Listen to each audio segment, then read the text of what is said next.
کہا عمر ابو بکر اس وقت کیوں کھڑے ہو؟ عرض کی حضور بھوک نے گھر میں ٹکنے نہیں دیا، ہم نے چاہا حضور کا چہرہ دیکھ لیں تو کچھ پیاس بجھ جائے، کچھ بھوک مٹ جائے۔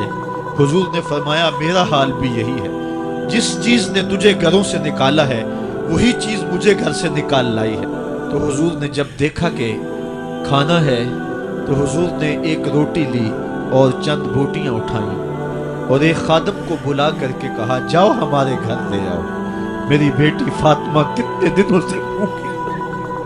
ہمیں تو وہ کہانی بھی اسلام کی غربت کی یاد آتی ہے کہ جب احد کے اندر 70 شہیدوں کے لاشیں پڑے ہوئے ہیں تو حضرت صفیہ حضور کی پھپھی اپنے بھائی حمزہ کے لیے 2 چادریں لے کر کے کفن کی آتی ہے، تو حضور علیہ السلام نے فرمایا کہ جس قبر میں حمزہ کو دفن کیا جائے اسی قبر میں مصعب بن عمیر کو بھی کفن دیا جائے اور دفن کیا جائے، اور کہا میرے چچا کے لیے اس کی جو بہن میری پھپھو جو 2 چادریں لے آئی ہے، کہا ایک چادر ہم مصعب بن عمیر کو دیں۔ یہ مصعب بن عمیر کون ہے؟ تاریخ پڑھو، کتنی دل آویز تاریخ ہے۔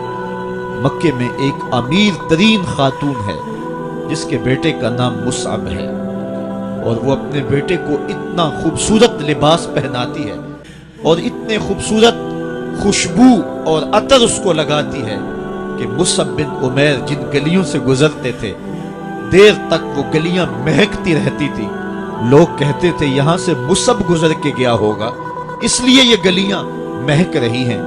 اچھا پھر مصعب پہ نظر پڑتی ہے میرے محمد عربی کی، تو مصعب بن عمیر حضور کی زلفوں کا اسیر ہو جاتا ہے۔ ماں کافرہ ہے، جب پتہ چلتا ہے تو اس کا لباس بھی چھین لیتی ہے، سہولتیں اور آسودگیاں بھی واپس لے لیتی ہے۔ پھر وہ وقت بھی آیا کہ مصعب بن عمیر حبشہ کی جانب ہجرت کر جاتے ہیں۔ مکے کے حالات کچھ تھوڑے سے خوشگوار نظر آئے تو وہ حبشہ سے واپس مکے جب پلٹے تو ان کے بدن پہ جو چادر تھی وہ جگہ جگہ سے پھٹی ہوئی تھی۔ میرے آقا کریم علیہ السلام نے دیکھا تو حضور کی آنکھوں میں آنسو ٹپکنے لگے، کہا یہ وہی مصعب ہے جو اتنا خوش پوش نوجوان تھا کہ میں نے پورے مکے میں اس سے خوبصورت لباس پہننے والا کوئی دوسرا شخص نہیں دیکھا، اور آج میرے مصعب کو پہننے کے لیے جو چادر میسر ہے وہ بھی جگہ جگہ سے پھٹی ہوئی ہے۔ یہ اسلام کی غربت کی کہانی ہے، اور آج احد میں یہی مصعب بن عمیر شہید ہو جاتے ہیں اور ان کے لیے کفن بھی دستیاب نہیں ہے۔ حضور نے کہا جو میرے چچا کے لیے 2 چادریں لائی ہیں ان میں سے ایک کا کفن مصعب کو دے دو نا، اور دوسری چادر سے کفن میرے چچا کو دے دیا جائے۔ اچھا حضرت مصعب کے لیے بڑی چادر رکھ دی گئی، اور حضرت امیر حمزہ کے لیے جو چادر تھی وہ چھوٹی تھی، اگر سر ڈھانپتے تھے تو پاؤں ننگے ہو جاتے، اگر پاؤں ڈھانپتے تھے تو سر ننگا ہو جاتا۔ حضور نے فرمایا میرے چچا کا سر ڈھانپ دو اور پاؤں کے اوپر اذخر نامی گھاس ڈال دو۔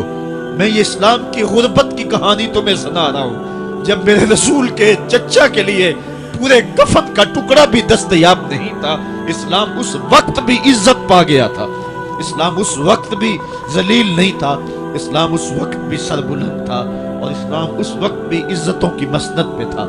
یہ اسلام کا وہ دور ہے کہ جب حضور مسجد نبوی سے باہر نکلتے ہیں تو آگے حضرت عمر و ابو بکر رضی اللہ تعالی عنہما کھڑے ہیں، چہرے کے اوپر عجیب اداسی ہے۔ کہا عمر ابو بکر اس وقت کیوں کھڑے ہو؟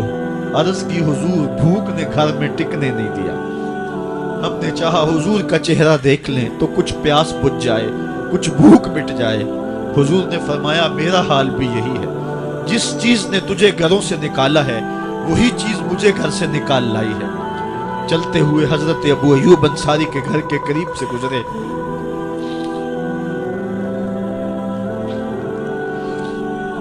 حضور کی خوشبو پا کے وہ باہر آ گئے، عرض کی بندہ نواز آج میرے مہمان نہیں بنتے؟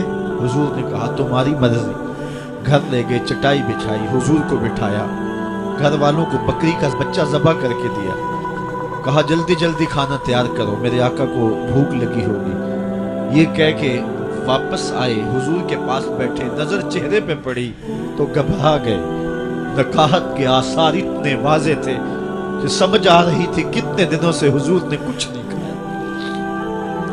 اٹھ کے باغ میں چلے گئے، کھجوروں کا خوشہ توڑا، حضور کے سامنے رکھا، کہا بندہ نواز جب تک کھانا تیار نہیں ہوتا یہ کھجوریں تناول فرمائیں۔ تھوڑی دیر کے بعد کھانا دسترخوان پہ لگ گیا، حضور سے عرض کی گئی حضور آئیں کھانا تناول کر لیں۔ حضور نے دسترخوان پر تشریف فرما ہو کر کے حضور نے کپڑا اٹھایا تو حضور نے جب دیکھا کہ کھانا ہے تو حضور نے ایک روٹی لی اور چند بوٹیاں اٹھائیں اور ایک خادم کو بلا کر کے کہا جاؤ ہمارے گھر لے آؤ، میری بیٹی فاطمہ کتنے دنوں سے بھوکی ہے۔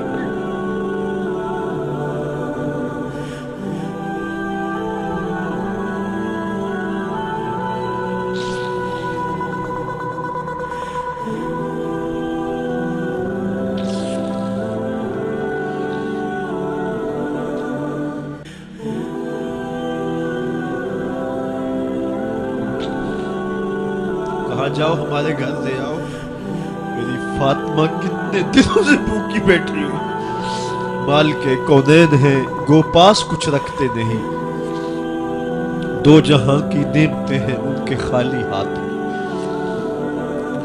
آپ کو پتہ ہوگا کہ جب میرے رسول کا انتقال ہوا ہے، حضور کا وصال ہوا ہے، تو حضور کی ایک زرہ ایک یہودی کے گھر میں گروی رکھی ہوئی تھی، حضور نے زرہ رکھ کر کے اس سے قرض لیا ہوا تھا۔ یہ اسلام کی غربت کی کہانی ہے، اور پھر اللہ نے اسلام کو امارت کے رنگ بھی دیے۔ آؤ تمہیں کہانی سناؤں، حضرت عدی بن حاتم روایت کرتے ہیں، صحیح بخاری میں روایت ہے۔ یہ حاتم تائی کے بیٹے ہیں، کہتے ہیں میں حضور کی خدمت میں حاضر ہوا، ایک شخص آیا کہنے لگا حضور غربت نے میرا برا حال کر دیا ہے، اور اس نے شکایت کی غربت کی، پسماندگی کی اور اپنی معاشی بدحالی کی۔ پھر ایک شخص آیا کہنے لگا حضور میرے پاس دولت تو ہے لیکن میں نے جس منزل پہ جانا ہے راستہ پر خطر ہے، تو میرے لیے کیا حکم ہے کہ میں کیسے راستہ طے کروں؟ تو یہ دو لوگوں نے یہ باتیں کی تو حضرت عدی کہتے ہیں کہ حضور نے روئے سخن میری جانب موڑا اور میری جانب مخاطب ہو کے کہا عدی تو نے ہیرا دیکھا ہے؟ عدی کہتے ہیں میں نے عرض کی حضور دیکھا نہیں، سنا ہے، ہیرا یہ شہر ہے عراق کا۔ تو حضور نے فرمایا عدی تو نے ہیرا دیکھا ہے؟ میں نے کہا نہیں حضور دیکھا نہیں، اس کا تذکرہ سنا ہے۔ فرمایا عدی اگر اللہ تجھے زندگی کی مہلت دے تو ہیرا سے ایک خاتون چلے گی، تو اپنی آنکھوں سے دیکھے گا اور مکے تک پہنچے گی اور اللہ کے گھر کعبہ کا طواف کرے گی اور اس کو ہیرا سے لے کر کے مکے تک اللہ کے علاوہ کسی کا ڈر نہیں ہوگا۔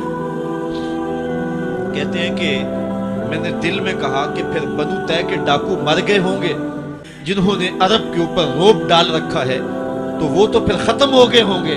کہتے ہیں میں ابھی سوچ ہی رہا تھا کہ حضور نے مزید میری حیرت میں اضافہ کرتے ہوئے کہا عدی اگر تجھے اللہ نے زندگی کی مہلت دی تو تو دیکھے گا کہ کسرا کے خزانے تیری جھولی میں ہوں گے۔ اس دور کی سپر طاقت تھی۔ میں نے کہا حضور کسرا بن ہرمز؟ حضور نے فرمایا ہاں کسرا بن ہرمز۔ کہتے ہیں کہ حضور نے پھر فرمایا عدی اگر تو زندگی پائی تو تو وہ دن بھی دیکھے گا کہ ایک شخص زکوٰۃ کی رقم لے کر کے، زکوٰۃ کی چاندی لے کر کے، زکوٰۃ کا سونا لے کر کے نکلے گا اور اس کو کوئی زکوٰۃ کا مستحق ہی نہیں ملے گا۔ حضرت عدی بن حاتم کہتے ہیں کہ پھر میں نے وہ منظر اپنی آنکھوں سے دیکھا کہ ہیرا سے خاتون چلی اور مکے تک پہنچی اور امن ایسا تھا کہ اس کو اللہ کے علاوہ کسی کا ڈر نہیں تھا۔ پھر وہ لمحے بھی میں نے دیکھے کہ کسرا بن ہرمز کے خزانے مسجد نبوی کے باہر پڑے ہوئے ہیں۔ تو کہتے ہیں تیسری چیز میں دیکھ نہ سکا اور میں نے لوگوں کو کہا کہ یہ میں تو نہیں دیکھ سکا، میری شاید زندگی وفا نہ کرے، اور اگر تمہاری زندگی وفا کرے تو تم دیکھنا میرے آقا نے جو فرمایا تھا دو باتیں تو پوری ہو گئی ہیں اور تیسری بات تم دیکھ لو گے۔ حضرت یحییٰ بن سعید فرماتے ہیں کہ حضرت عمر بن عبدالعزیز کا زمانہ تھا اور انہوں نے مجھے افریقہ کی جانب زکوٰۃ وصول کرنے کے لیے بھیجا۔ میں وہاں سے زکوٰۃ وصول کی اور پھر میں زکوٰۃ لینے والے مستحقین کو ڈھونڈنے لگا تو کہتے مجھے کوئی مستحق نہ ملا. پھر میں غلام پکڑتا اور اس کے پیسے دے کے اس کو آزاد کرواتا چلا جاتا. حضرت عمر بن عبد العزیز کا زمانہ ہے کہ گورنر ہے عراق کا. وہ حضرت عمر بن عبد العزیز کو لکھتا ہے کہ اتنی رقم ہے، اس کا کیا کرنا ہے. تو عمر بن عبد العزیز کہتے ہیں رقم لے کے یہاں نہ آنا، وہاں عراق کے لوگوں میں بانٹ دو، جو زکوٰۃ کے مستحق ہیں ان کو تقسیم کر دو. تو گورنر لکھتا ہے جو مستحق ہے ان کو دے دی، اب کوئی مستحق نہیں رہا تو میں کیا کروں. تو حضرت عمر بن عبد العزیز کہتے ہیں جو مقروض ہیں ان کا قرض اتار دو. تو کہتے ہیں کہ ہاں قرض بھی میں نے اتار دیا ہے، رقم پھر بھی بچ رہی ہے، کیا کروں.